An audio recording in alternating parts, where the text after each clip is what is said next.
શહેર નજીક બાજવા ગામ અને વોર્ડ નંબર 4 અનગઢ સોસાયટી ત્યાં ગંદકીનું સામ્રાજ્ય છે। સ્થાનિકો પરેશાન થઈ ગયા છે। અત્યારે ચોમાસાની સિઝન ચાલી રહી છે। અલગ અલગ જગ્યા પર રોગચાળો ફાટી નીકળવાની ભીતિ વચ્ચે અહીંયા ગંદકીનું સામ્રાજ્ય જોવા મળ્યું છે। તંત્રને અવારનવાર ધ્યાન દોરવા છતાં પણ તંત્ર જાગતું નથી, એટલે કે અહીંયા ગંદકીનું નિરાકરણ આવતું નથી।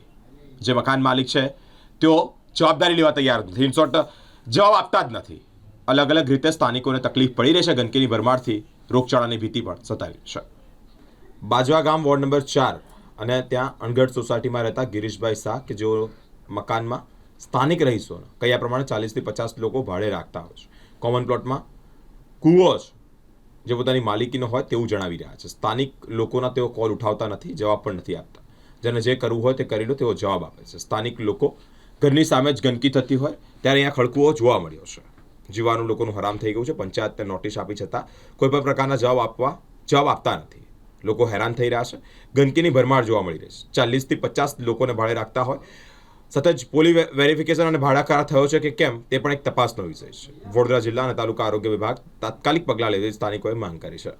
છેલ્લા 2 મહિનાથી અહીંયા આગળ ગંદકીનો જે ત્રાસ ભોગવી રહ્યા છે, અમે અહીંયા બાજુમાં રહીએ છીએ એટલે અમને ખબર પડે કે જે પવનનો એક સુસવાટો આવે તો ઘરના બારી બારણા પણ અમારે બંધ કરી દેવા પડે મેં, એટલે જેથી કરીને આ જે ગટર ઉભરાય છે એનું નિવારણ થાય એના માટે અમે મહેરબાની કરીએ છીએ બધાને। આ જે મકાન માલિક છે ગિરીશભાઈ શાહ, અહીંયા કોમન પ્લોટમાં છેલ્લા 2 મહિનાથી ખાડકૂવો ઉભરાય છે।